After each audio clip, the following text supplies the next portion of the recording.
Hey guys, so first thing we got this week for our dumbbell workout is going to be a descending dumbbell hip bridge ladder. So basically what that means is that we're going to perform our regular dumbbell hip bridge like we normally would. You throw your heavy dumbbell in your lap and we want to move the weight with your hips. And you could do this with your back elevated on a couch or a bed, or you could go back in the ground and elevate your feet onto a couch or the bed, or you could just do them flat in the ground, no elevation either way, with just the weight in your hips. So adding a little bit more range of motion is going to make it a little bit harder. Flat in the ground is going to be a little bit easier. Either way, this is going to be a challenging set because the way this is going to be performed is we're going to start off with high reps and we're going to go down 5 reps for each set. So for example, we're going to start off with 30 reps for our first week. So you're going to perform one set of 30 reps with the dumbbell and the hip bridge. Okay, then we're going to take no more than a 30-second breather, and we're going to go to 25 reps. So we're going to drop it each by 5 sets. Then we're going to take another 30-second breather, 20 reps, another 30-second breather, 15 reps, 10 reps, 5 reps. So we want very, very short breathers in between these because we want this volume to add up. We want to feel that intensity. We want to feel that little bit of burn going on in our butt. So 30 seconds is really the max that we're going to be taking in between these, especially as we get down to the lower sets of like 15, 10, 5. Really want to just take a 10, 15 second breather, hit the next set. So for week 1, we're going to start out with 30 reps.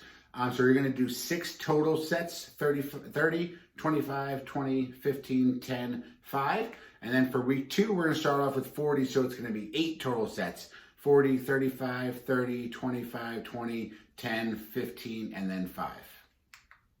All right, guys, so now we have our single arm 1.5 rep overhead press. Okay, so this is a nice challenging one, but basically what we're gonna do is we're gonna do 1.5 reps of our overhead press, and that's gonna count as 1 rep. So we're gonna do 3 sets of anywhere from 6 to 10 reps of these, and this is what it looks like. You're gonna take your dumbbell or your kettlebell. I have a kettlebell here. We're gonna press it overhead. We're gonna go halfway down, all the way up, all the way down. So that's 1 rep, all the way, halfway, all the way down. 2 reps, 1, half, 1, 3. Hey guys, so now we have our single arm plank dumbbell row. So basically what this is gonna mean is that we're gonna do a row from our plank position. Okay, so if you have a kettlebell, I suggest that you get something to elevate your opposite hand, just because the kettlebell's handle is a little bit higher. If you have a dumbbell, you're pretty much perfectly fine from going from the floor. So basically what this will look like is we're gonna get into our plank position. I suggest you get a nice wide base for your feet just to give yourself a little bit of stability. And we're gonna hold one hand stable on one side. We're gonna row with the other side, touch it down, row with the other side. So my goal with this is I don't want to twist or turn my body in any way. I want to keep my abs and my hips very, very tight so we're not losing any momentum. We're not using anything like that. And we want to just strictly row that dumbbell or that kettlebell for 6 to 10 reps. All right, guys, so now we got our single leg RDL. So you could use either kettlebell or dumbbell for this, doesn't really matter. The way we want to do this is on whatever leg we're performing our RDL on, we want to hold it in the opposite hand. And if you have to, you can certainly use your free hand to hold on to something for balance, especially if you're new to this move. It can be really challenging as far as stability goes. But if you are strong, certainly feel free to not have to do that. It's going to be much more effective otherwise.